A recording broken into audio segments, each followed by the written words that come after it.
My name is Sven. Hi, nice to meet you. Hi, that's Julia. Hi. Heute ist ja Rest Day, aber für uns war es nicht ein Tag zum Ausruhen, denn wir hatten mehrere Mediatermine, die wir wahrnehmen konnten. Wir waren bei Puck Klassen, wir waren noch bei Dacia und bei SWR Gazoo Racing. Es wird spannend, bleibt dran.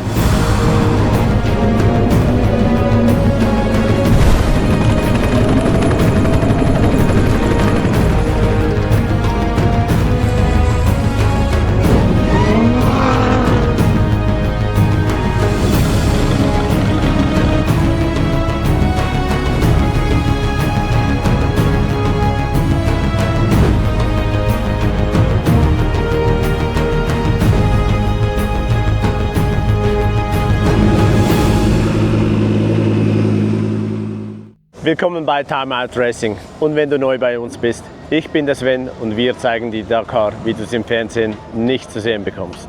Wir sind heute bei SVR Gazoo Racing. Dennis hat uns hier geholfen, dass wir eine komplette Tour machen können und weil es so viel ist, machen wir wieder ein Bonusvideo, aber ihr müsst nicht warten, bis das Bonusvideo fertig ist. Ich gebe euch jetzt eine kleine Einsicht in das doch sehr große und spannende Team. Hier hat es einen Aufenthaltsraum, wo das Fahrerbriefing ist und Medialeute arbeiten können. Im vorderen Teil ist der Engineering-Raum.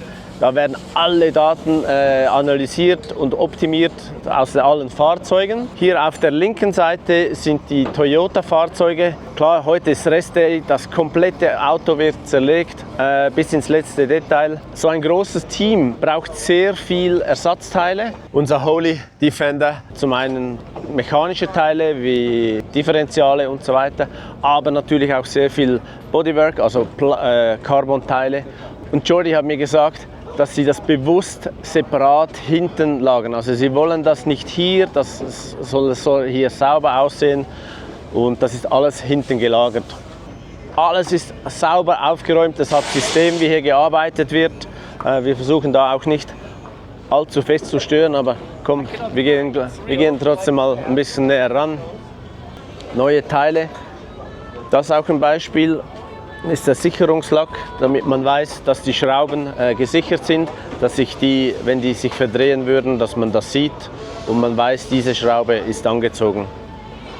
Überall sieht man neue Teile, ist, weil Rest Day ist. Dann in diesem Raum durften wir ganz kurz rein. Da wird am offenen Herz gearbeitet, also alle mechanischen Teile werden revidiert, Dämpfer werden geöffnet täglich, erzählt er uns dann auch noch. Hier hat es ein Küchenzelt für die Fahrer. Beifahrer, da gibt es Frühstück, Mittagessen und Abendessen. Es ist kein Gourmet-Essen, sondern soll funktional sein, soll schmecken und auch nicht zu schwer für den Magen. Dann auf dieser Seite haben wir die Kundenfahrzeuge. Die Fahrzeuge gehören SVR Racing und die mieten das, also die Kunden mieten. Auf dieser Seite haben wir die Kundenfahrzeuge, das heißt SVR bietet das Paket an, dass man Auto, Service, alles was um die Dakar herum geschieht, alles als Paket buchen kann. Fly in, fly out, Dakar, wenn man das notwendige Geld hat. Ich habe nicht gefragt, was es kostet, aber es würde mich noch interessieren, aber wird eine Stange Geld sein. Und dann im hinteren Bereich, irgendwo müssen die auch schlafen, hat es viele Camper und was bei diesem Team speziell ist, die Mechaniker müssen nicht im Zelt schlafen. Es hat hier kein Zelt, sondern es hat auch für die Mechaniker ein richtig gutes Bett. Aber ich will euch nicht alles verraten, daher morgen oder übermorgen kommt das SVR Special raus. Luca ist noch am Filmen, es wird wieder eine coole Nummer. Unser Holy Defender ist ein Blickfang, schon in Barcelona, aber auch hier im Camp. Also es gibt wenige Leute, die einfach vorbeilaufen. Und in den Kommentaren habt ihr euch gewünscht, mal eine Roomtour von Julia, ihrem Defender. Denn Julia hat den selber ausgebaut und was sie gemacht hat, das erzählt sie euch gleich selber. Servus zusammen, ich bin die Julia und ich zeige euch jetzt mal meinen Defender. Kommt mit. Vorne schauen wir nicht rein, weil da habe ich alles hingeräumt, was man jetzt nicht sehen darf, vor lauter Chaos. Deswegen schauen wir direkt nach hinten. Das ist es eigentlich schon. Es ist überschaubar. Es hat ein paar Specials, vor allem was ich richtig gern mag, ist die Beleuchtung. Das ist mit LED so ein Band eingefräst, einmal komplett in die hölzernen Elemente. Das ist Eiche, also ist sehr viel Holz verbaut, auch der Boden, das Bett, die Rückwände. Und ein ganz besonderes Highlight, was mir auch sehr gefällt, ist oben mein Dachhimmel. Das Material nennt sich Organoid, das ist quasi Heu. Also man fühlt sich da oben wie auf einer Almwiese, also vom Geruch, wenn die Nase frei ist, also gerade nicht so wie beim Sven. Und wo hast du den Ausbau gekauft? Bei mir, habe ich bei mir die Bestellung aufgegeben und dann ging es los. Also vom digitalen Aufmaß, das heißt, ich habe einen Laser hinten eingestellt und Punkte abgelasert und den Innenbau konstruiert. Und dann zusammen mit sehr guten Freunden, die Schreinerei Meyerhofer, Martin, wenn du die Videos siehst, Grüße gehen raus, habe ich dann dieses schöne Interieur umsetzen dürfen. Mit ganz viel Unterstützung, weil ich war da gerade frisch raus aus der Schreinerlehre und habe mir dann gleich diesen Fahrzeugausbau zugemutet. Genau, der hat hier hinten auch eine Kühlschublade, 16 Liter, das ist ganz praktisch. Wir haben eine Standheizung drin, die sitzt unter der Cabbybox. Dann, wo ich jetzt drauf sitze, das ist quasi mein Notbett. Normalerweise habe ich dann nur eine zweite Matratzen, die ich dann quasi als Verlängerung nebeneinander legen kann, falls man das Dach nicht aufklappen kann wegen zu viel Wind oder zu nass oder sonst was, weil die wissen und einen Defender haben. Nässe ist so ein bisschen Problem. Ja, das ist jetzt auch so ein notdürftiges Schrankelement. Ich habe vorher einen Schrank gehabt, der ist genauso wie die Seitenwand bis hier vorhin gegangen und dann bin ich immer mit dem Rücken dagegen gesessen. Das war ein bisschen unbequem. Deswegen habe ich mich jetzt für die Dakar, für diese wunderschöne Netzorganisation entschieden. Hier haben wir noch ein Waschbecken drunter. Es läuft auch über 12 Volt, also das kann ich jederzeit bedienen. Wasser kann ich auch hier unten zapfen. Da ist ein extriger Wassertank unter dem linken Heckreifen. Ich habe 230 Volt Steckdosen, 3 Stück hinten. Das heißt, wenn ich am Strom angeschlossen bin, den ich hier rüber zapfen kann, oft nutze ich da einfach meine Akkubox dazu, die stecke ich hier in den Robert und dann habe ich Strom. Dann kann ich die 3 Steckdosen nutzen und der Rest läuft halt über die 12 Volt und die Solaranlage, die man vielleicht vorhin auf dem Dach schon gesehen hat. Ich habe hier unten noch eine lange Chaos-Schublade. Die kann man über die volle Länge nach links und nach rechts ausziehen. Da findet man so allerlei praktisches Zeug, was man halt so braucht. Meterstäbe habe ich 10 Stück dabei. Man weiß ja nie, was man noch alles so messen muss. Ganz wichtig, immer ein Basketball. Auf der anderen Seite habe ich noch meine mobile Küche dabei. Da ist der Basketballkorb dazu. Eins meiner Lieblingsfächer, das ist dieses schmale Fach. Von innen können wir gleich noch mal zeigen, das ist meine Wäscheschublade. So habe ich nie die Wäsche bei mir im Innenraum. Das ist die Heckseite von meiner Kühlschublade mit einem Element von meinem Gesellenstück. Da habe ich nämlich so ein Bergmotiv auf meinem Schrank eingefräst und das ist so die Spitze davon und dann habe ich mein Gesellenstück immer dabei. Was ich eigentlich zeigen wollte, ist diese Outdoor Kitchen Situation. Ich habe da meinen Gaskocher, den kann ich mir dann hier draufstellen und außen kochen. Und für alle Handwerkerfreunde habe ich noch ein weiteres Highlight. Ich kann dieses Gefährt nämlich auch zum Arbeiten nutzen. Ich habe hier eine auf 1,50 Meter ausziehbare Arbeitsfläche mit verstärkten Beinen. Und dann kann man hier anfangen, ein bisschen flexen, ein bisschen fräsen, sägen, alles was das Herz begehrt, keine Ahnung. Halterung. Für draußen, also wenn es warm ist und viel Sonne hat, auch noch ein schönes Detail, das ist eine 270 Grad Markise. Die geht quasi einmal hier rum, endet ungefähr hier, dass ich, wenn es regnet oder viel Sonne hat, immer rundum einen Schutz habe. Ich wäre nicht hier, hätte ich nicht Unterstützung von Holy, deswegen habe ich heute auch gleich mein Holy Merch ausgepackt. Die unterstützen das Projekt auf voller Länge, das heißt, die haben sich darum gekümmert, dass das Auto foliert wird und dementsprechend auch nach Holy aussieht. Die haben ganz viel Getränke mitgegeben, damit wir unser Team immer schön refuelen können mit Energie und Hydration, auch gerade wenn es warm ist, um halt in die Hitze gut zu überstehen. Dann auch noch ein riesiger Batzen an Geld haben die damit reingesteckt, und zwar meine Akkreditierung, die Akkreditierung vom Fahrzeug und von unserem Fotografen, dem Luca, damit wir hier maximal viel Content für euch produzieren können. An dieser Stelle vielen, vielen Dank Holy Energy, die das Ganze überhaupt erst möglich gemacht haben. Das war's mit meiner kleinen Roomtour. Ich hoffe, euch hat es gefallen. Wenn ihr noch spezifische Fragen habt irgendwie zum Fahrzeug oder irgendwelchen Ausbauten, gerne in die Kommentare. Danke, ciao.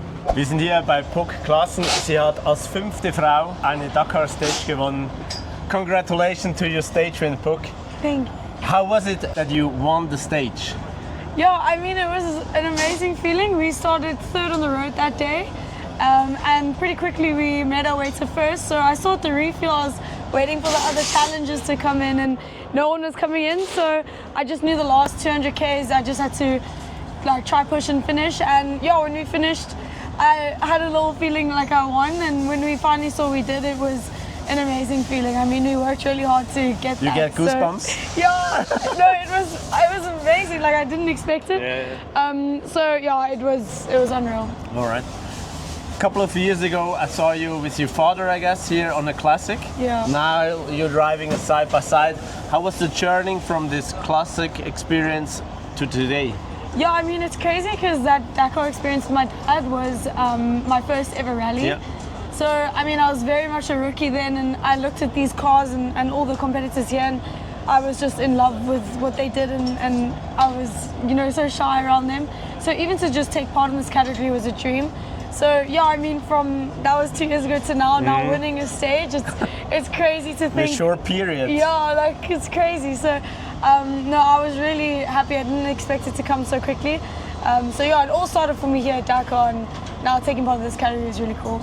Dakar, what did you learn this Dakar where you have never expected? Yeah, I think it's first of all, I didn't expect the pace to be so high. Okay, So yeah. everyone's pushing a lot, and especially in these cars, you know, things can break quickly and go wrong. But everyone seems to be just going flat out. So I really love that aspect, that everyone's pushing hard. But yeah, I mean, for us, we had one bad day, and obviously high risk, high reward. So yeah, it didn't pay out in our favor. But yeah, I've learned a lot just to be patient, and it's a long rally, so just take it as it comes. What are your plans for future? Maybe switching to cars? I hope so. I hope so. That's the ultimate goal, is to go T1 Plus. Yeah. So I think this is a really good base, and I'm so happy to be in this category. But I mean, my dream is to be racing in the ultimate in T1 Plus. Which brand? Ooh. Toyota. Yeah, I have mine in mind, but We'll leave I'm it not gonna open. say. I leave it open because we'll leave it open. I do know. Yeah. All right. So thanks for your time and have a great rally. Thank you so Thank you. much. Thank you. Ich habe heute wieder was gelernt. Also bei G-Rally, da steht Powered by KTM und also X-Bow, das ist ja das Straßenfahrzeug von KTM, und ich habe nicht erkennen können, was von X-Bow hier in diesem Auto steckt.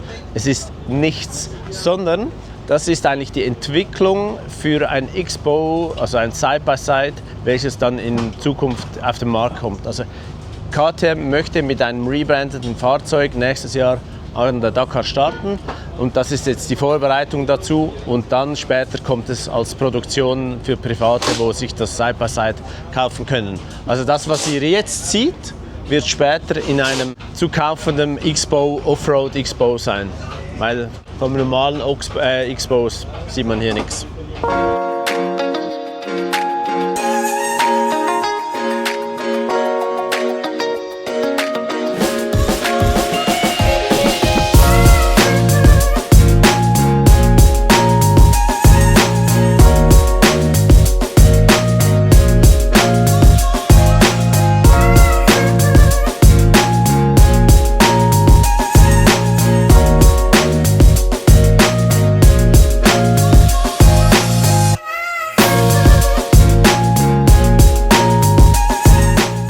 Es ist Halbzeit von der Dakar 2026 und für mich ein Moment zum Danke sagen. Danke für die unglaublich vielen Views auf unseren Videos. Wir hatten letztes Jahr 1,2 Millionen im Dezember und Januar. Und wir haben jetzt Mitte der Rallye schon 2,2 Millionen Views. Unglaublich, hätte ich nie gedacht. Und vielen Dank für die zahlreichen Bestellungen. Wir haben unglaublich viele Hoodies bestellt bekommen, T-Shirts. Ich habe es nicht gezählt, aber ich bin überwältigt, denn ich kriege jedes Mal ein E-Mail. Und ja, vielen Dank für euren Support, zum Zuschauen, Online-Shop was kaufen und eure Kommentare. Grandios, danke. Wenn du genauso wie ich Beifahrer werden willst, hör genau zu. Ich würde sagen, fangen wir mal an mit Roadbook lesen. Der Sven bekommt jetzt hier ein Roadbook von der Rallye Dakar, ein Originales. Und ich würde sagen, du liest es jetzt einfach mal von oben nach unten. Also man kommt hier bei Kilometer 18,6 und muss dann diese Linkskurve fahren. Rechts hat es Beton, ein Haus und ein Bump. Okay. Und dann, wo fahren wir hin? Und dann geht es 300 Meter. Kompassrichtung brauchen wir nicht, oder? Nein, Okay. sicher keinen. Brauchen wir nicht, ne? Nee. Und dann geht es 300 Meter weiter und dann kommen Felsen. Nein? Keine Ahnung. Aber wir Einfach geradeaus fahren, oder? Geradeaus. Und hier, was machen wir da? Da Also, du kommt, weißt schon, dass wir das bei 170 machen, ne? ja. Also ich bin jetzt schon 3 Kilometer weiter. Also, aber da ist ein nein, das ist ein Ausrufezeichen, Wellen. CX steht für Citroën. Und Ich glaube, wir brechen ab. Also, Okay. Undulating track up 270.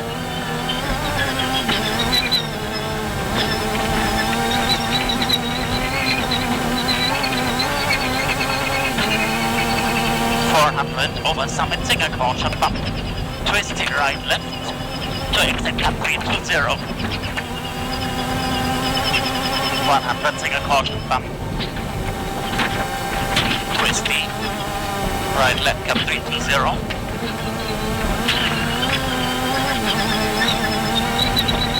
Yeah, it's okay. Yeah. Then left to cut 247.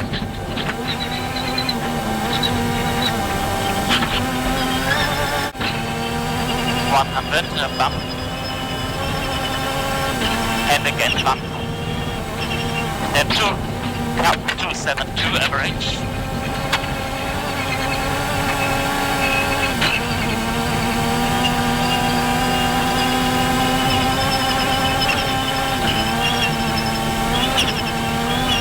Arrow to WBM 400. Enter main track left.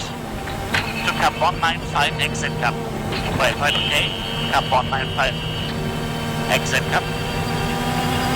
400 single caution. Step down bump Rosvani. To Cup 165 and 200. Yeah, Yeah. Go there. Step down. Step down single caution bump and then arrow. Okay, here. Arrow. Look Cup after WPS. In front of fence, sharp left, Cup 87.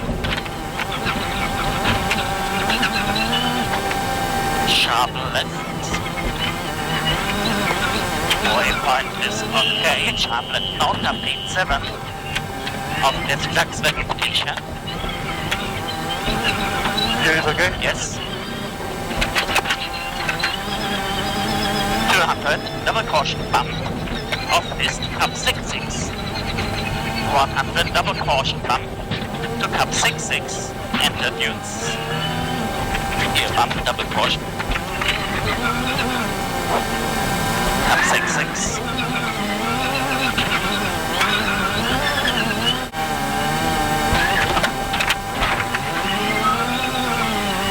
Then after right to Cup 114.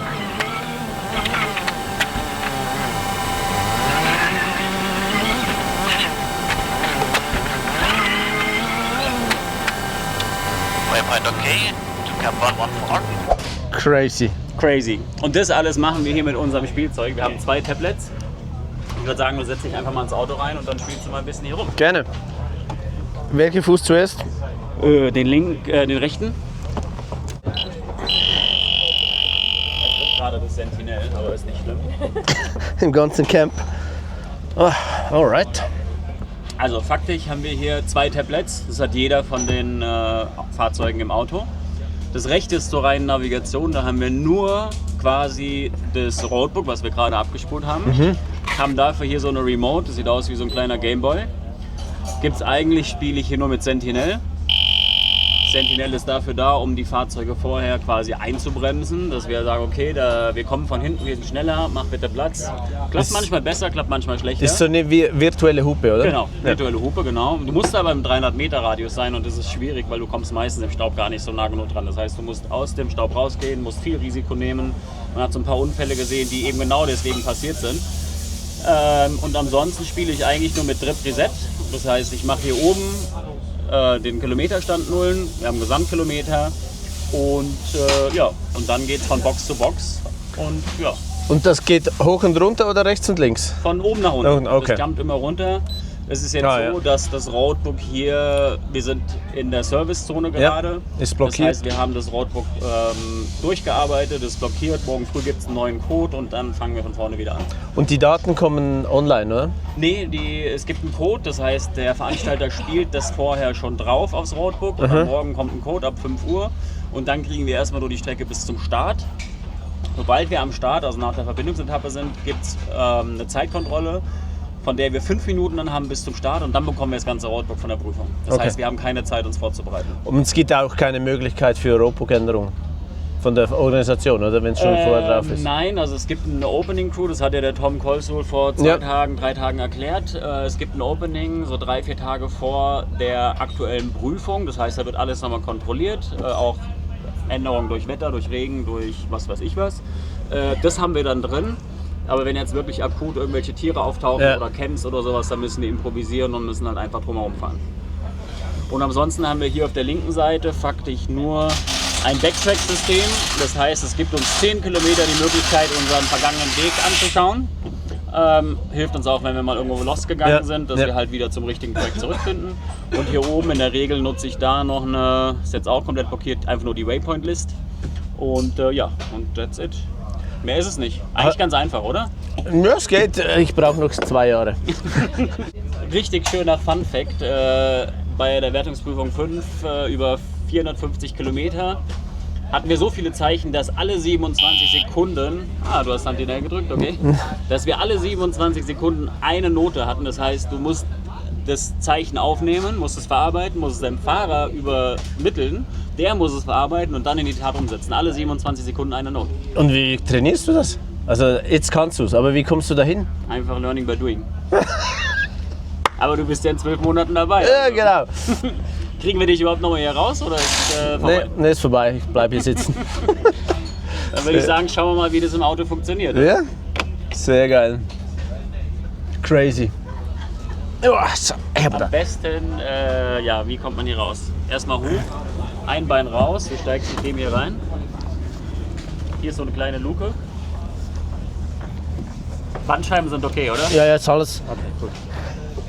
Und jetzt einfach am Käfig festhalten, das andere Bein runter. Also ich habe gedacht, das Side-by-Side ist kacke, aber das ist noch schlimmer. Und du musst in einer gewissen Zeit raus sein können, oder? Das ist kein Problem. Ich glaube 7 Sekunden. Ja, genau. Ja, das ist kein Problem. Das kriegen wir ganz schnell hin. Aber braucht bei dem Auto ein bisschen Übung. Ist wirklich nicht ganz einfach hierbei, weil das Cockpit relativ eng ist. Der Motor ist ja auch wirklich bis hier, quasi bis auf Höhe vom Sitz verbaut. Alles für Gewichtsoptimierung. Stürzt das Ding auch mal ab? Das passiert, aber dafür haben wir dann ein zweites Tablet, wo wir quasi das innerhalb von 5 Sekunden umswitchen können und auch das Roadbook drauf haben. Ja. Toi toi toi ist bei mir, glaube ich, einmal passiert, jetzt in 5 Jahren. Aber bei manchen passiert es öfters. Gut, wir sehen uns 2027 im Dacia-Team. Also auch in der Dakar Classic kann man unglaublich viel Geld ausgeben, aber es geht auch anders und das ist dieses Team und wir hatten die schon mal als Nachbarn und die haben wirklich also diese Plane, hinten ein kleines Zelt und that's it.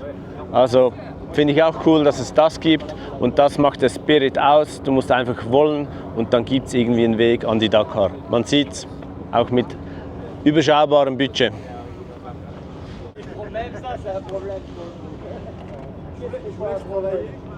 Aber rechts, alles. Oh, das Heck ist gut. Das ist gut. Das, Non, mais je l'ai gardé, je sais plus où, je l'ai mise. Also der hat alle Ersatzteile dabei, nehme ich an, weil das ist sein einziges Auto. Also die packen alles ins Auto, fahren die Rallye, abends kommen sie an, steigen wieder aus, Camping. Jetzt gehen wir zu Maxi.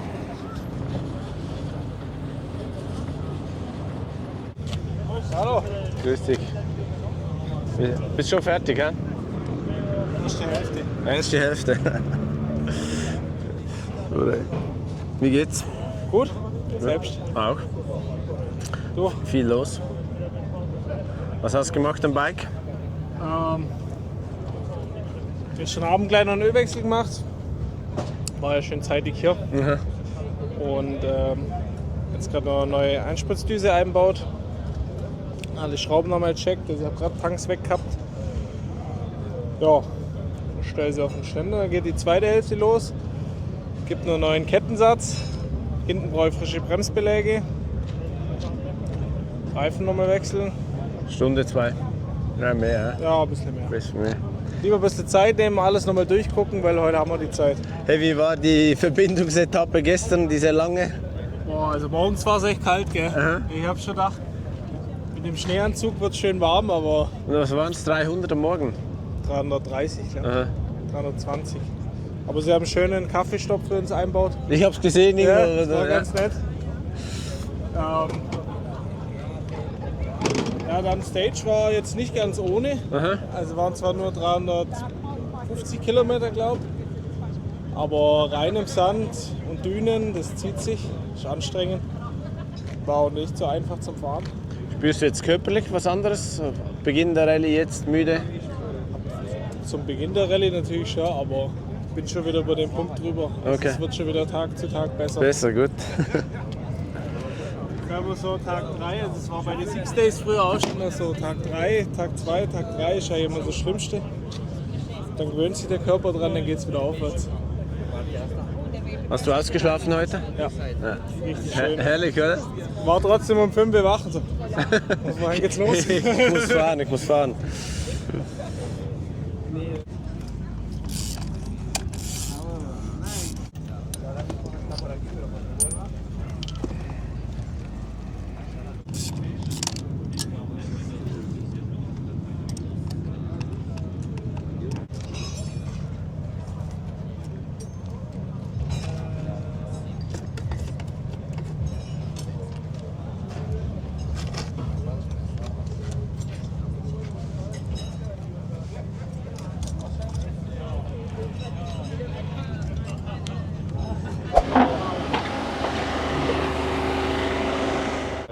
Go. wer lässt da hier was Ja. Ich mache Zeitstrafe. Jetzt geht's weiter. Yes, please, assistance.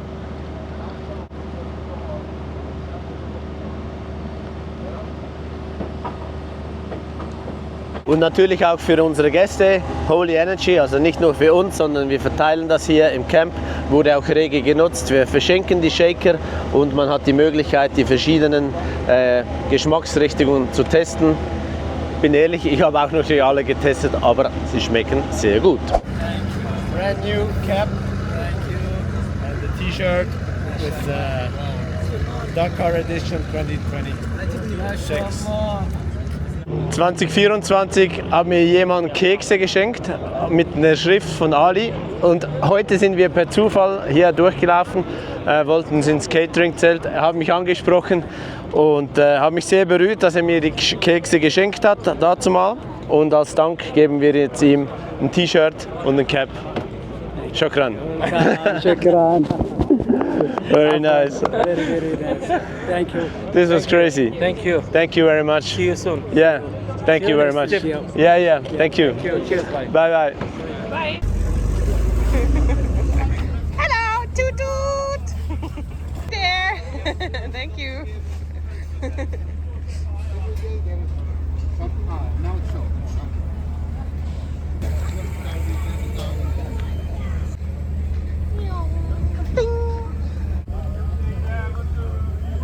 Presidente, Augusto. Joao Ferreira.